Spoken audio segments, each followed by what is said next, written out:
baseball history. During his 22 years in the majors, this giant of a player blasted 521 home runs and set the National League record with 18 career grand slams. His name, Willie McCovey. The 500 Home Run Club, 14 men who are regarded as baseball's elite power hitters. The names are synonymous with greatness. Names like Aaron, Ruth, Mays, Killebrew, Robinson, and Williams.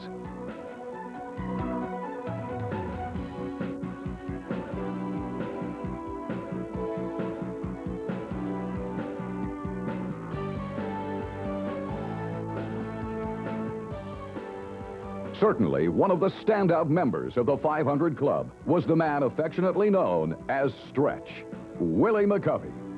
Willie blasted 521 home runs during his career and holds the National League record for most round trippers by a left-handed hitter.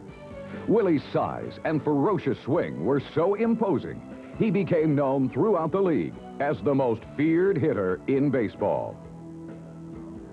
Willie, when I think of smooth, powerful swings, I mean, there's 3 or 4 gentlemen that I saw play in the major leagues over my career that I really admired their swing. Ted Williams, you're another guy, and they even said that your swing compared to Ted Williams. Is that something you tried to do naturally, or you just develop your own swing? Well, I'd like to think it was my own swing, but Ted Williams and I was similar in build, and I always admired him because, as you know, Louisville Slugger would come out with these little booklets on batting champions. And I read one to Ted Williams and read some of his quotes.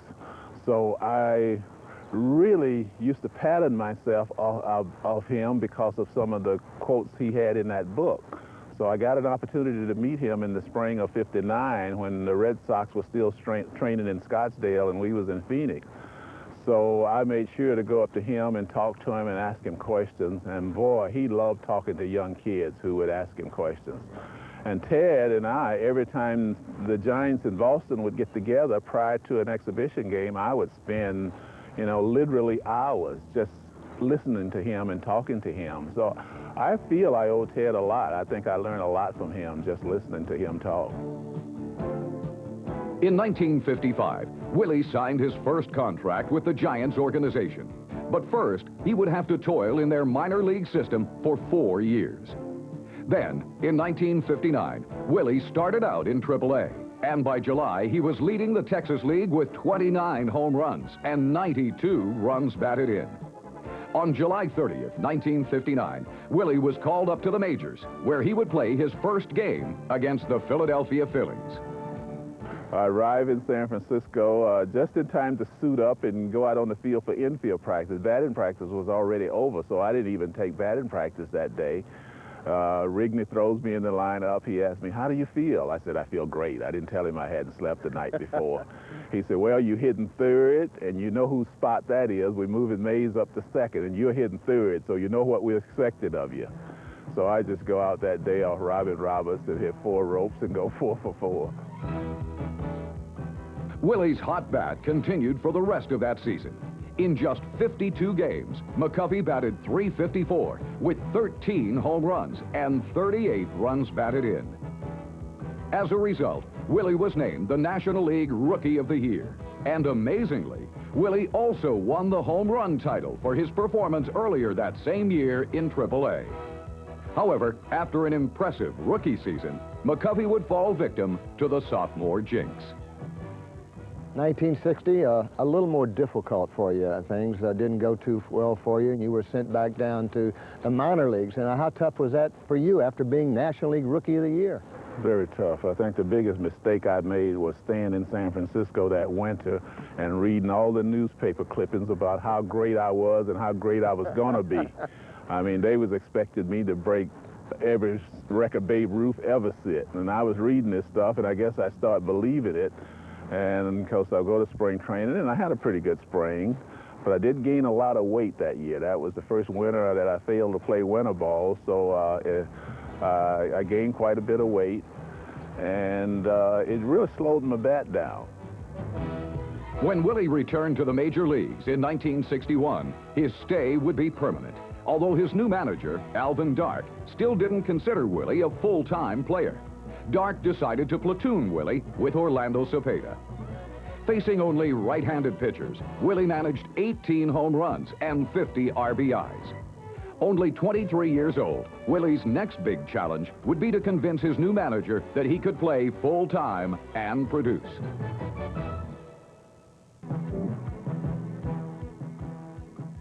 Willie, I'd say one of the greatest sports rivalries of all time had to be the New York Giants and the Brooklyn Dodgers. And of course, when they moved to the West Coast, it was San Francisco and Los Angeles. How would you describe that rivalry?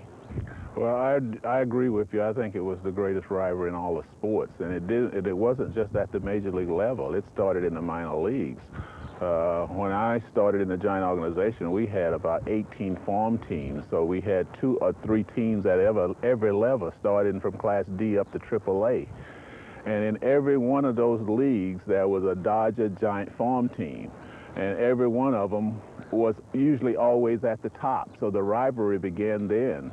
I can remember when I first got my first serious injury, when I hurt my ankle and knee for the first time. It was in Fort Worth, Texas. I was playing for the Dallas Eagles, who was the Giants farm team, and Fort Worth was the Dodgers farm team. And that was a big rivalry, and I tried to score from third base on a fly ball that I probably shouldn't have gone on, and slid, and because I didn't know how to slide at the time, twisted my ankle and hurt my knee.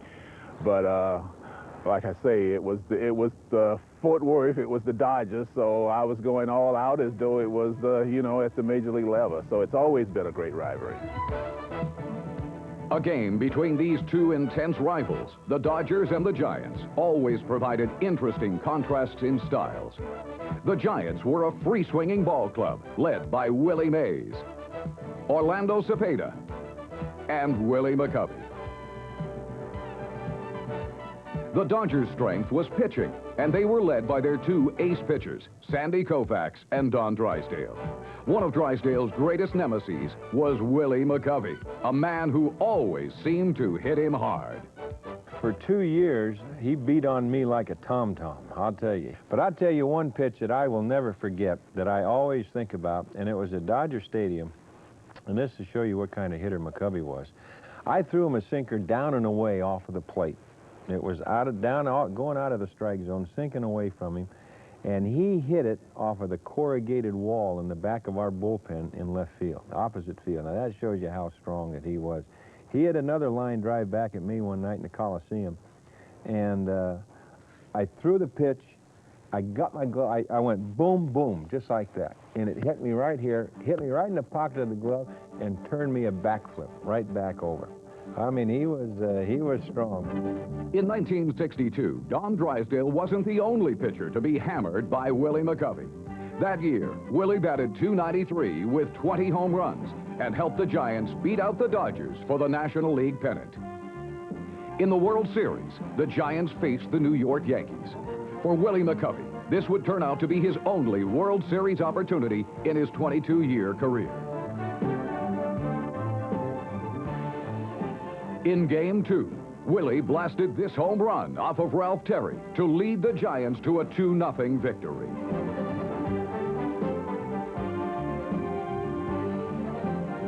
The series would play out to a 7th game and have one of the most dramatic finishes in baseball history. In Game 7, the Yankees held a 1-0 lead going into the bottom of the 9th inning. With 2 outs, the Giants had men on 2nd and 3rd. Ralph Terry was on the mound, and up to the plate stepped Willie McCovey. What most people remember about that series is the way it ended. I mean, I remember that vividly. I mean, Game 7, bottom of the 9th, 2 on, 2 out, you trail by 1 run, and up steps Willie McCovey. What do you recall about that at bat? I think you know how it feels when you kind of feel that someone is going to either walk you or pitch around you. Yeah. You are a little bit timid at the plate. You're not really bearing down like you would otherwise. So the first pitch he threw me was right down the middle, and it kind of shocked me. And I jumped at it, and the fact that I jumped at it, I got out front of it a little too quick, and I hit a long line drive to right field. So if I would have been expecting him to throw that pitch, I probably would have hit that out for a 3-run home run. So that helped me realize that, hey, they're going to pitch to me. So I get out of the batter's box and kind of collect my thoughts, get back in, and he threw me one right in my wheelhouse, and I just hit it right on the nose. And Bobby Richardson just happened to be standing there. Willie's famous line drive out would ironically mark the beginning of his true success in the major leagues. In the spring of 1963, manager Alvin Dark decided not to platoon Willie, but play him full-time. In this breakthrough year, Willie responded with 44 home runs and 102 RBIs. Finally, Willie was given the chance to display the awesome power that would eventually lead him to the Hall of Fame. What goes on up here? Oh, that's for sure. You really do have to think at the plate. And believe it or not, Brooks, I think I was a much better hitter toward the end of my career than when I first came up. And surprisingly, I was a better fastball hitter at the end of my career, which is a little unusual because, as you know, as you get older, your bat is supposed to slow down. So as you say, you do have to think up there, and you learn how to anticipate more, and you have a better idea of how they're going to pitch you, and of course that adds to how good a hitter you are. From 1965 to 1970, Willie McCovey literally became a hitting giant. During this 6-year stretch in his career, Willie averaged an incredible 37 home runs and 106 RBIs. In 1969, Willie McCovey had the year of his career. He belted 45 home runs and knocked in 126 RBIs. That year also included a memorable performance in the All-Star game, where Willie hit 2 home runs to lead the National League to a 9-3 victory. By season's end, Willie was recognized as the best player in the National League, as he was named the MVP. This 6-year stretch established Willie McCovey as one of baseball's elite power hitters. And yet, he was not even the most famous Willie on his team.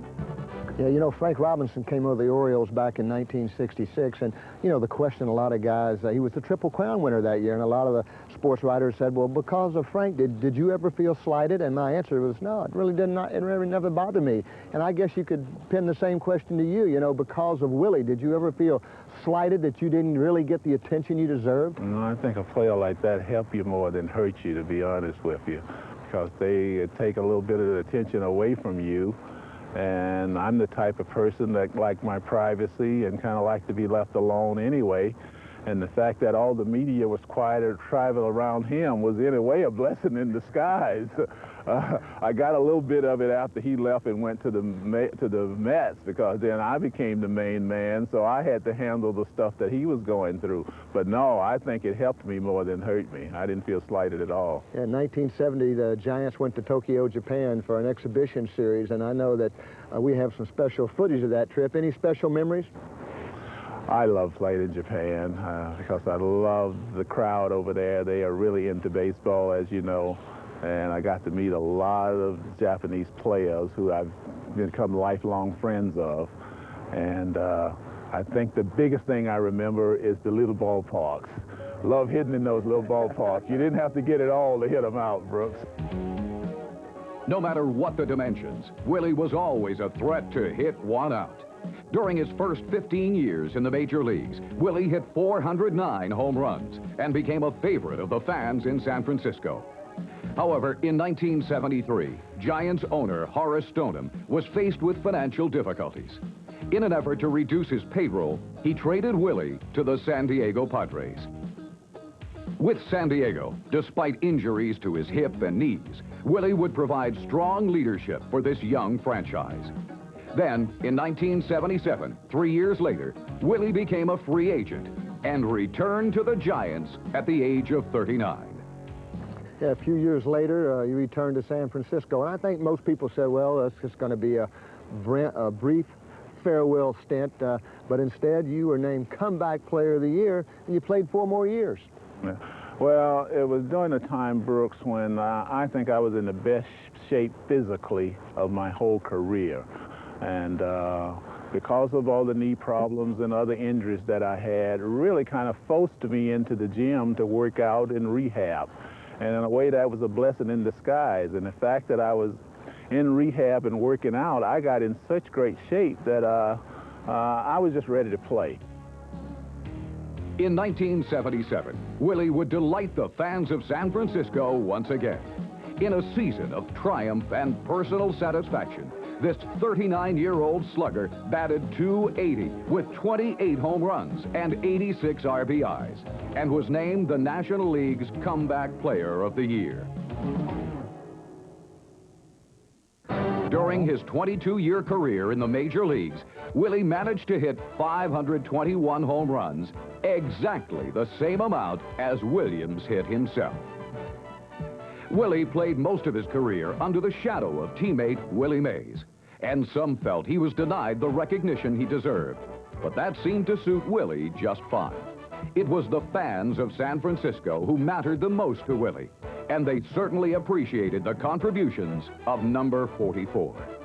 For them, Willie would always be number one in their hearts. Well, it was kind of an instant love affair when I first joined the Giants. You know, broke in the way I did with the 4-for-4 against Robin Robertson, had such a great rookie year, and I was just kind of an instant hero. So it was just one of those things where I clicked with the community. I made my home in San Francisco, did a lot of community work, showed up at all the banquets, and people of San Francisco really appreciate that. They love people that participated in the community affairs, and I was one that did that, and I think that was you know, that added to the love affair. Yeah, he retired after playing 22 years in the major leagues. Then you received the ultimate compliment or honor in baseball, and 5 years later, and that was your induction into the Hall of Fame in Cooperstown, New York. Yeah, you're right. That was the ultimate. You know, after having such a great career and after winning MVP and all the other individual awards, I didn't think that could be a bigger thrill for me. But boy, standing on that podium at Cooperstown, receiving that award, Brooks, I think there's no other feeling. I've been adopted, too, by all the thousands of great Giants fans everywhere, and by the city of San Francisco, where I've always been welcome. And like the Golden Gate Bridge and the cable cars, I've been made to feel like a landmark, too. And now I have become a player on the most distinguished team of all. It's a new family in a way, a family of men whose accomplishments in baseball and in life set them apart from all others. And I'm truly honored and blessed with this ultimate adoption, if you will, by the game that I played so hard and loved so deeply. And I know my mother would not want me to leave this stage without thanking God Almighty. Thanks, Jesus, and thank you.